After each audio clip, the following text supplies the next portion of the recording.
So, no new Rent-A-Girlfriend chapter this week, huh? Well, let's see about that.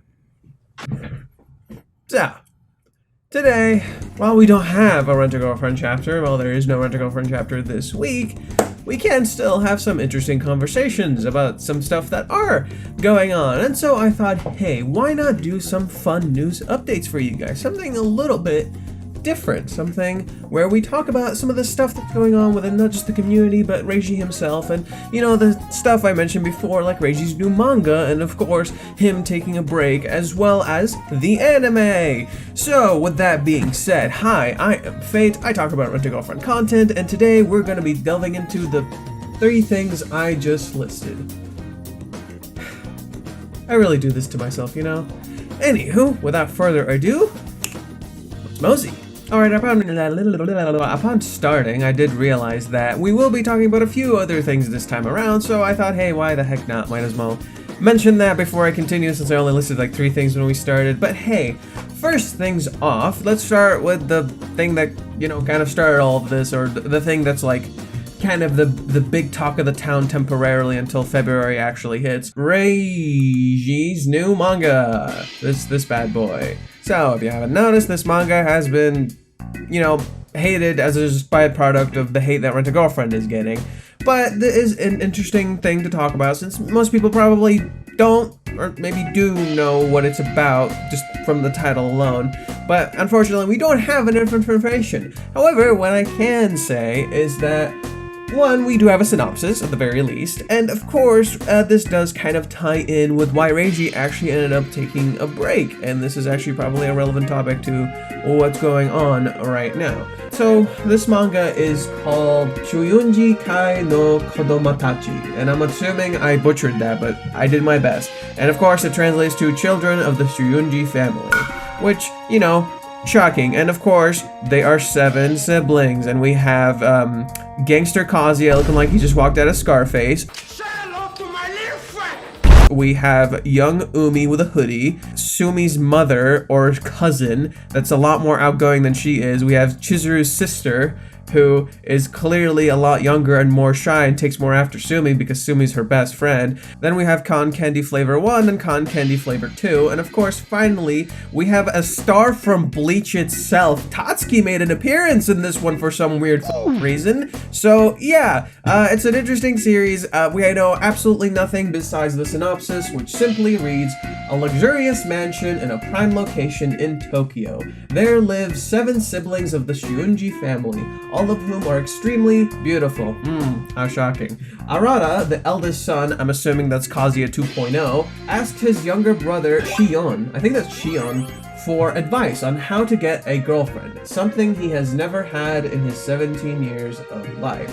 What is interesting about this is that Rent-A-Girlfriend takes place in college, and so naturally it's a very different setting from high school, and Ruka as a character is essentially meant to represent that high school aspect of the story. While much of the story seems kind of immature and stupid, a great deal of it doesn't really revolve around a lot of the high school shit that you would experience. And it's like, while these things can be relevant within high school, there is no particular high school setting to be attached to, and Rent-A-Girlfriend, you actually rarely visit the college, so naturally the college setting isn't something that's like super attached to the narrative of Rent-A-Girlfriend. So this will be a little bit different, as clearly this is attached to a school, probably a high-born school, something akin to maybe like Love is War. Like, from the premise, it seems questionable. It is on Young Animal magazine, so this could mean 2 things. Either there's a great deal of violence akin to Berserk, or there is a great deal of the other thing. And that's probably more akin to something like Nana Dokoro, which, you know, if none of you have read that, it's pretty much just Bondage the manga. So pretty much, I think it's going to be somewhere in between there. So for now, all we know is that it's a rom-com. It might be a spin on rom-coms, as Rent-A-Girlfriend in its own right is a spin on rom-com. So naturally, it's already weird. Like, the premise already sounds weird. Reiji has this habit of literally drawing fire to himself. He's like walking in the middle of like a war zone, nobody's pointing at him, and he just puts on like a flare, and they're like, "Here, I'm the enemy, shoot." So, literally, unfortunately, Reiji has a way of just literally drawing fire to himself. However, that is a benefit to him as a content creator because he knows how to get your attention. Let's be honest, the man is great at baiting you within like the actual story of Rent-A-Girlfriend. Like, goddamn, his cliffhangers, the way he baits you in, the way he keeps you reading, and at the same time, he creates content that already exists in a morally gray area, so naturally it gets your attention in some way. Hell, like so many YouTubers and people are already exploding and getting mad about it, but the fact that they're talking about it in its own right means it's doing something right, or he, in turn, Reiji, is doing something right. So that's just something I kind of wanted to throw out there. I feel like people always get mad at Rent-A-Girlfriend and get upset about it, but it's like, if the series was actually mid and like had nothing interesting going on, you wouldn't even be talking about it. So the fact that so many people actually talk about Rent-A-Girlfriend, the fact that it's blowing up, and the fact that this in turn is blowing up too, speaks to that.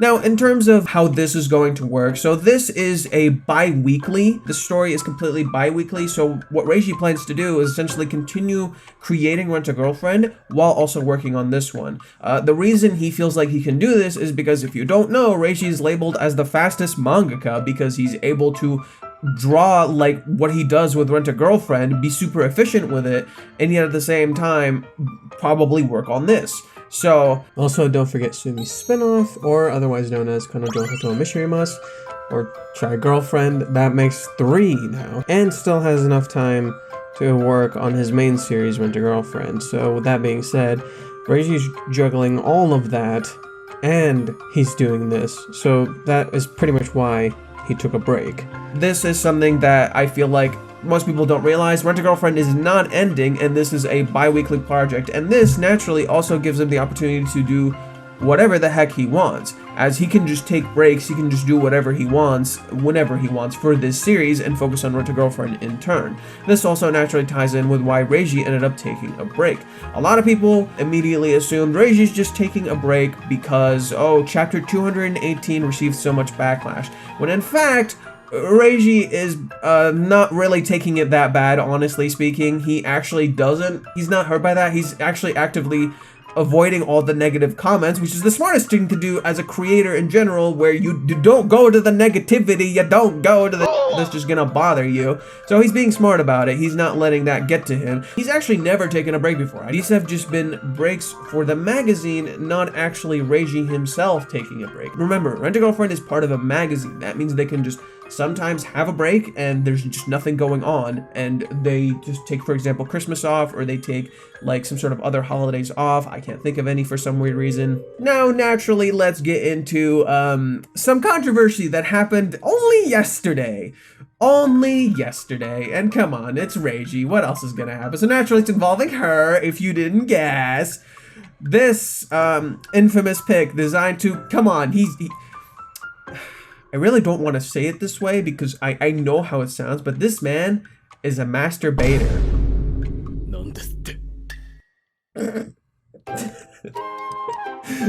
Why do I laugh at the dumbest things? So, if you didn't guess, Reiji sometimes likes to post things early on, a little bit before stuff comes out, you know, just to kind of tease you, bait you in, get you a little excited, and then naturally it ends up being something completely different from what we expected. So this, as many people have probably surmised, is a draft from a future chapter.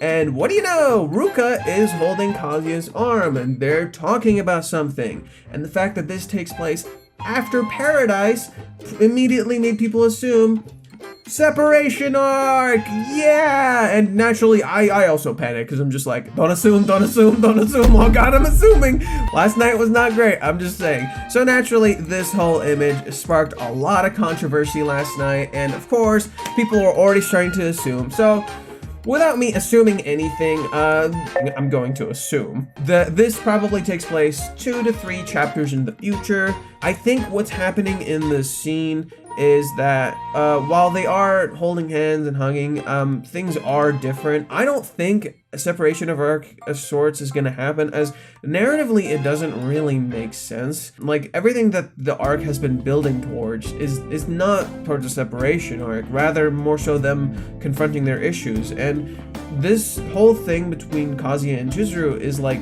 they've already been dating essentially this entire time. I have a new theory. My new theory is that Ruka's entire arc in this arc has essentially been about her learning to grow and change. And what's been interesting is that if you go and look at a lot of the lines that she says, especially with the chapter that was completely centered around Ruka, one thing you'll notice is that a lot of it mirrors Kazuya was saying back when he was still really into Mami in the very early parts of the series, before he realized he was in love with Chizuru. The reason for this is because I believe this is going to go a similar route. However, this is also going to come back with her heart issue, and I think the interesting plot twist may be is that Ruka is the one who has heart problems, not Negami, which would be a very interesting twist, as this naturally fits with everything that's going on within this arc, specifically that all the lies are coming out. This ties directly into Ruka, as she is also lying. She is also not telling Kazuya about this. Kazuya is not aware of this. Nobody but Ruka is aware of her heart problem. Nobody but Ruka and her family. So naturally, this directly ties into that, and I believe this will be revealed in Ruka essentially getting a heart issue, then going to the hospital, and Kazuya naturally supporting her through this and being there for her. This does not mean him and Chizuru will be separated, as I don't think this will be a good arc turn. Yeah, naturally, this whole thing sparked a lot of controversy. People are already freaking out, losing their shit, and we have no way of knowing what it is. So finally, our last topic for the day, outside of some Reiji Miyajima controversy, is of course the anime. So the anime is coming out, I believe, in July 2022, which is summertime. Naturally fitting, as the anime last time also came out in summertime. So I'm kind of excited for this. I've actually been rewatching the anime in terms of, I've been rewatching the anime and rereading the manga in terms of some research that I'm currently doing. And one thing that I found interesting is that while the anime is good, I felt like it had a lot of rough spots, and while it does a lot of good trimming, I personally think, to make the series a little bit more digestible, it also struggles in conveying some of the stronger scenes for Kazuya's character, or some moments where just the animation felt stiff, at least early on within the anime. And this is something I'm definitely looking forward to in terms of the anime. I really hope the anime does a really good job, and unfortunately I really don't want the hate for the current arc to spread to the anime, because that's just unfair to it. That's unfair to the people who were really working hard on it, the animators, the sound designers, the directors, all the people who were involved in it. So in terms of that, I simply just want to say, if you don't like the manga right now, that's fine, I understand, but don't spread it to the anime. Don't. These people are working really hard, and the fact that we're already bringing so much toxicity into this community in terms of the hate towards this manga, I don't think it's fair to the creators who are really working hard to show us this anime. They're putting this much effort into it, and naturally this involves the voice actors, this involves pretty much everybody involved. So with that being the case, please, the only thing I'm trying to say here is that let's chill with the toxicity, let's chill with all of this stuff. Even if you don't like this manga, even if you don't like its direction, whatever the heck it's doing, you don't like Kazuya, you don't like Ruka, you don't like Chizuru, whatever, you don't need to spread hate about it. I'm excited for them just taking the time to really improve the content. They said they actually took an entire year to just make sure it's as good as they could make it. And so there's a lot to look forward to with this particular season, and I really hope it does well. I really hope it goes well. It's just really unfortunate that the anime is getting so much hate as a byproduct of much of the hate that's coming from the manga. So yeah, that's kind of roughly all I've had to say today. If you guys haven't noticed, I'm keeping this on my head today because I am a sleepy boy. I am a sleepy boy, and I have this habit of just always wearing this whenever I get out of bed, and I keep it on. I don't even realize. I'll wash my head, I'll take it off, and then I'll put it back on, and it'll be second nature to me. So yeah, this has been Faye and my eye mask. And so yeah, naturally follow me on Twitter if you want, and of course, please, if you enjoyed this video, subscribe, hit the like button, hit the bell icon to keep up with the uploads. Remember, I have been Fate, and yeah, I hope you guys enjoyed. I hope you guys like my eye mask that I wear whenever I go to bed, and remember, let's mosey. So, you got detention.